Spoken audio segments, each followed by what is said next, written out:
But before we start, can you please lead the prayer, Mr. Victor? Name the Father, the Son, and the Holy Spirit. Glory be to the Father, and to the Son, and to the Holy Spirit. It was in the beginning, now and ever from the world without end. Okay, class leader, is there any absent for today?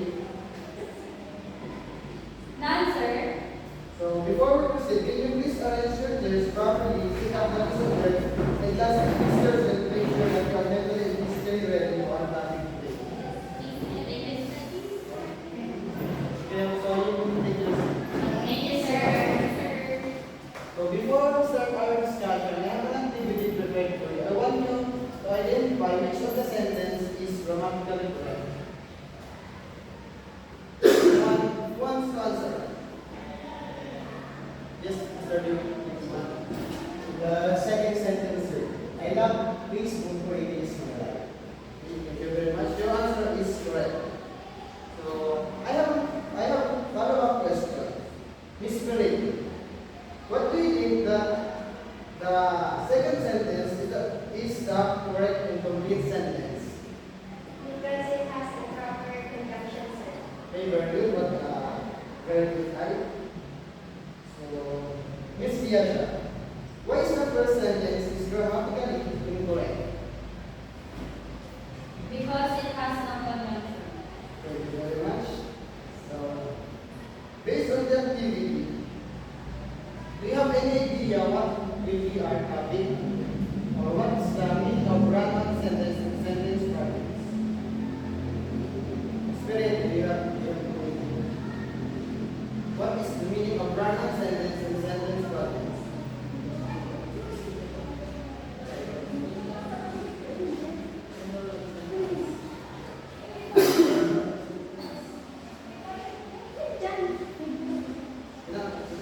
Ano yung error of sentence? Error. Error.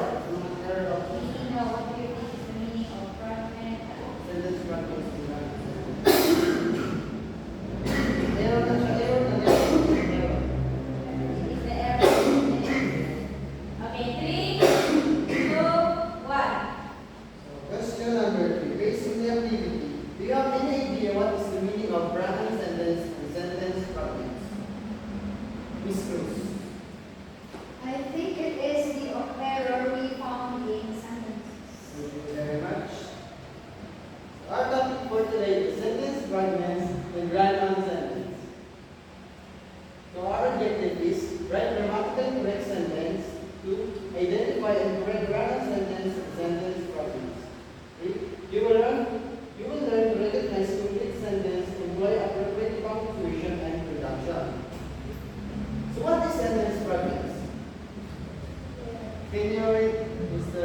Iwan? A sentence fragment is also a piece of a sentence. Remember that a sentence must have a subject, it must have a predicate, it must express a complete thought. A sentence fragment or a piece of a sentence is missing one of these elements. The length of a sentence does not make it a fragment. A short sentence is not necessarily a fragment. Okay, thank you very much. So, for us to understand what is sentence fragments, I have an example.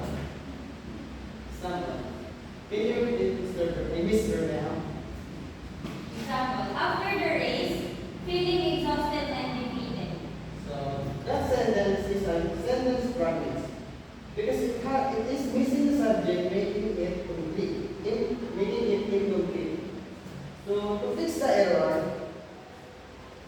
by adding the subject I, we turn it into a complete sentence that conveys a clear message. It is essential to ensure that every sentence includes a subject and a predicate to form a complete and meaningful thought. Fixing sentence fragments is crucial for enhancing clarity and coherence in writing. Ms. Sigat, can you read the correct sentence? After the race, I was feeling exhausted and that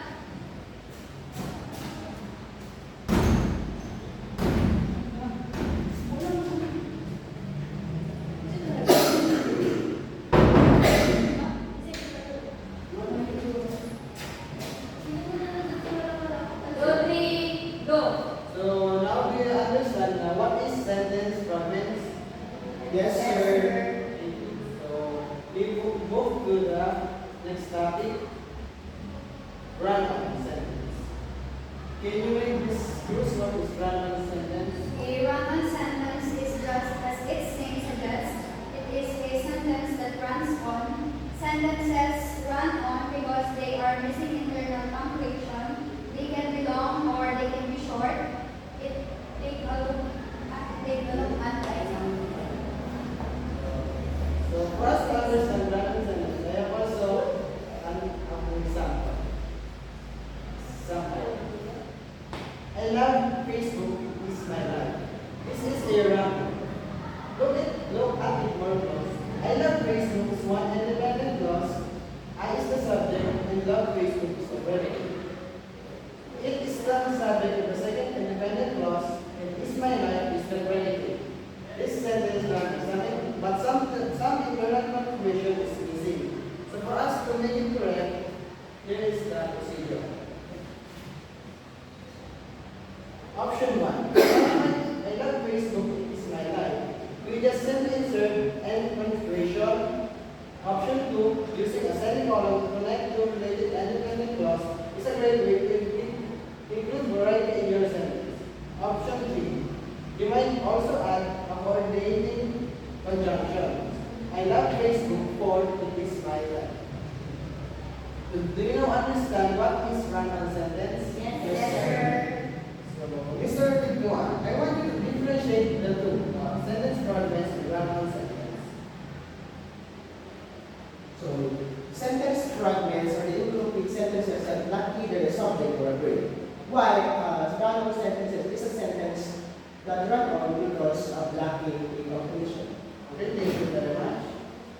So, this is the difference of the two. Sentence fragments are incomplete sentences that lack either a subject or a verb. They do not express a complete thought and cause confusion for their reader.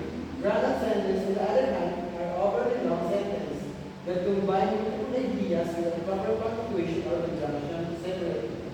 They can lead to reader confusion and hinder the overall clarity and flow of the writing.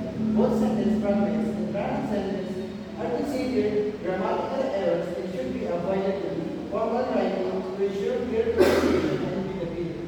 Striking a balance between concise, complete sentence and avoiding overlong, complex sentence is crucial for effective writing. Go! So I have prepared a quiz for you. I want you to identify if it's fragment sentence or run-on sentence. So number 1 is For one, running in the park. It is fragment sentence or sentence fragment. you, correct. Number 2, Mr. Tignuan. So, after this word pass, it is fragment sentence. Number 3, Sikat.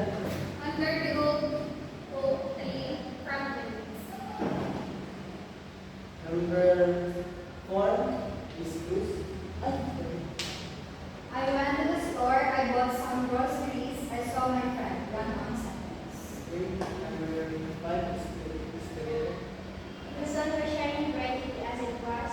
It was a beautiful.